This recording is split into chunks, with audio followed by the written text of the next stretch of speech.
ہماری شادی کو 5 سال ہو گئے تھے پر میں اسے ایک بچہ نہ دے سکی۔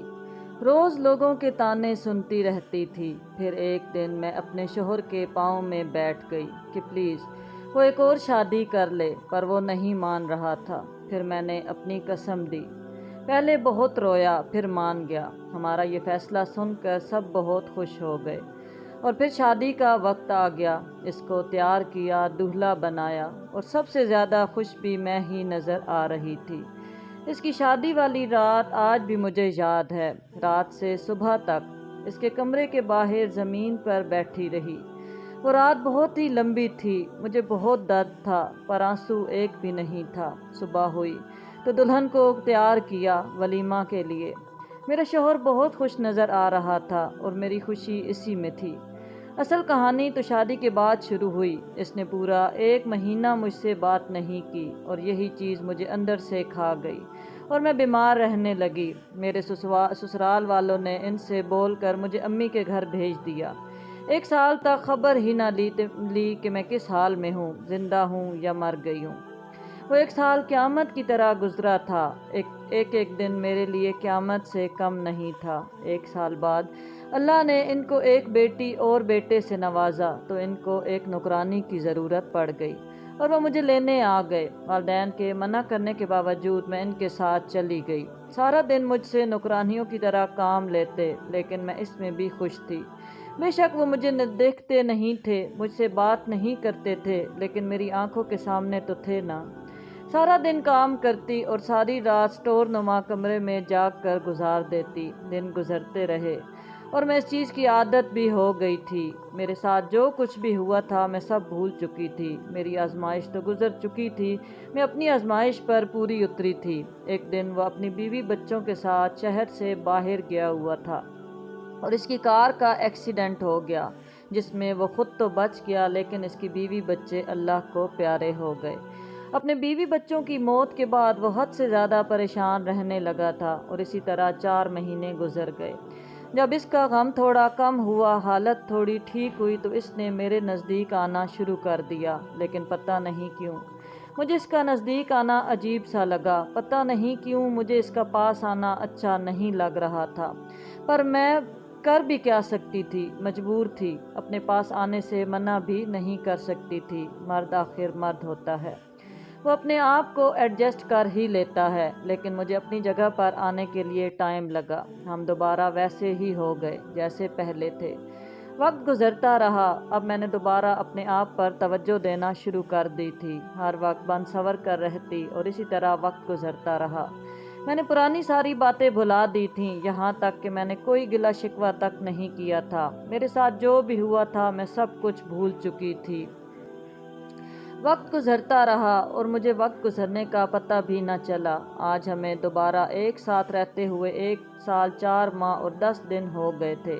پتہ نہیں میری خوشیوں کو کس کی نظر کھا گئی اور ہمارے گھر میں ان کی تیسری شادی کی بات گردش کرنے لگی اور اس کے گھر والوں نے اس کو تیسری شادی کے لیے منا لیا، لیکن اس بار میں نے ان کو منع کر دیا کہ آپ نے شادی نہیں کرنی، لیکن وہ بضد تھا کہ میں نے کرنی ہی کرنی ہے۔ اس کے پاؤں میں بیٹھ گئی، اس کے پاؤں کو ہاتھ لگایا کہ خدا کے لیے اب تیسری شادی نہیں کرو، لیکن اس نے میری ایک نہ سنی۔ میں پوری رات رو کر میں نے گزار دی، لیکن اس کو مجھ پر ذرا بھی ترس نہ آیا اور آخر وہ دن آ گیا جو اس کے لیے خوشی کا دن تھا، لیکن میرے لیے قیامت سے کم نہ تھا، یعنی نکاح کا دن۔ اسی دن میرے امی ابو مجھے لینے کے لیے آ گئے، لیکن میں جانے کے لیے راضی نہیں تھی۔ اس نے آج حد ہی کر دی تھی۔ میرے ماں باپ کو بے عزت کیا، برا بھلا کہا۔ میں اپنی بے عزتی برداشت کر سکتی تھی، اپنے ماں باپ کی نہیں۔ اس نے تو یہاں تک کہہ دیا کہ اپنی بیٹی کو جاتے ہوئے ساتھ لے جانا، اور میں رہتے ہوئے اپنے ماں باپ کے ساتھ میکے آ گئی۔ ابھی مجھے اپنے میکے آئے ہوئے 3 دن گزرے تھے، طبیعت خراب ہو گئی۔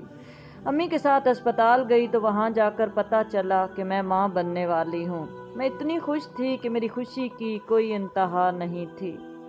جب مجھے پتہ چلا تھا کہ میں ماں بننے والی ہوں میں بہت زیادہ خوش تھی۔ میرے ساتھ اس نے جو کچھ بھی کیا تھا میں سب کچھ بھول چکی تھی، لیکن میں اس کے پاس نہیں جانا چاہتی تھی۔ میں نے فیصلہ کر لیا تھا کہ میں اپنی زندگی اپنے سہارے جیوں گی، اور یہ بات جب میں نے اپنے ماں باپ سے کی تو میرے بابا نے بولا، آپ کی زندگی آپ جیسے مرضی جیو، ہمیں کوئی اعتراض نہیں ہے۔ جہاں سے میں نے اپنی نئی زندگی کا آغاز کیا۔ میں نے باپ اور بھائیوں کو کہہ کر نوکری کرنی چاہی تو میرے بھائیوں نے بولا، ہم مر گئے ہیں کیا؟ آخر کار وہ میری ضد کے سامنے ہار گئے اور انہوں نے اجازت دے دی کہ میں نوکری کر لوں، بلکہ میرے ساتھ کوشش کر کے مجھے ایک سرکاری اسکول میں ٹیچر لگوا دیا جو میرے گھر سے 5 منٹ کی مسافت پر تھا۔ یہ سارے کام اتنے جلدی ہوئے کہ مجھے پتہ ہی نہ چلا کہ میرے اللہ نے میرے لیے سب کچھ آسان کر دیا۔ میں ماں بننے والی ہوں۔ جب یہ بات ان تک پہنچی تو مجھے لینے کے لیے آ گئے۔ میں نے ساتھ جانے سے صاف انکار کر دیا اور اپنے کمرے میں چلی گئی۔ آج میرے دل میں ان کے لیے کوئی جگہ نہیں تھی، کیونکہ وہ میرے لیے نہیں آیا تھا بلکہ اپنے بچے کے لیے آیا تھا، اور میں نے اسی بچے کے لیے اتنا بڑا فیصلہ لیا تھا کہ میں اکیلی رہوں گی۔ مجھے اس کا ساتھ نہیں چاہیے۔ وقت گزرتا رہا۔ مجھے آج بھی یاد ہے وہ 10 بار میرے گھر آیا مجھے لینے، میری منتیں کیں، میرے ماں باپ آپ کی منتیں کیں، لیکن میں اپنے فیصلے پر قائم رہی، کیونکہ میں فیصلہ کر چکی تھی کہ میں اس کے ساتھ نہیں رہوں گی۔ پھر وہ دن آ گیا کہ اللہ تعالیٰ نے مجھے ایک بیٹے سے نوازا جس کا نام میں نے شاذین رکھا۔ شاذین بہت ہی پیارا تھا۔ میرے بیٹے میں میری دنیا بستی تھی۔ لوگ کہتے ہیں نا کہ ماں کو اپنی اولاد پیاری ہوتی ہے، وہ تو میری آنکھوں کا نور تھا، میری دنیا جہان تھا۔ شاذین کی پیدائش پر وہ آیا تھا اور میں نے اپنے بیٹے کو دیکھنے تک نہیں دیا اس کو، جہاں تک کہ میرے پاؤں میں گر گیا۔ یہ صرف ایک بار مجھے اپنا بیٹا دیکھ لینے دو، لیکن مجھے وہ وقت یاد تھا جب میں اس کے پاؤں میں گری تھی، اس کے پاؤں کو ہاتھ لگایا تھا کہ تیسری شادی مت کرو۔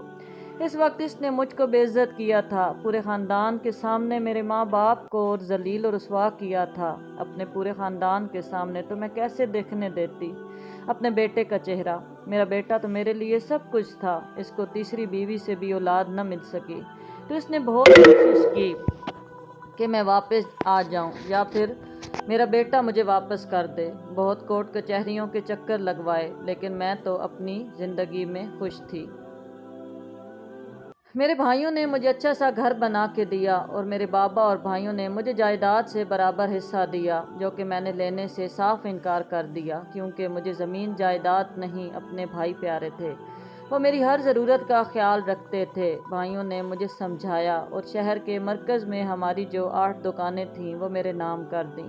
مجھے ان کے فیصلے کا احترام کرنا پڑا۔ آج اس بات کو 34 سال ہو گئے ہیں اور میں اپنی زندگی سے خوش ہوں۔ شاذین بھی میرا فرما بردار ہے۔ اللہ کا دیا سب کچھ ہے، کسی چیز کی کمی نہیں ہے، لیکن میں کبھی کبھی سوچتی ہوں کہ اگر میں اس کے ساتھ چلی جاتی تو پتہ نہیں میری زندگی کیسی ہوتی، کیا پتہ میں اتنی خوش رہ پاتی۔ وہ آیا نہیں۔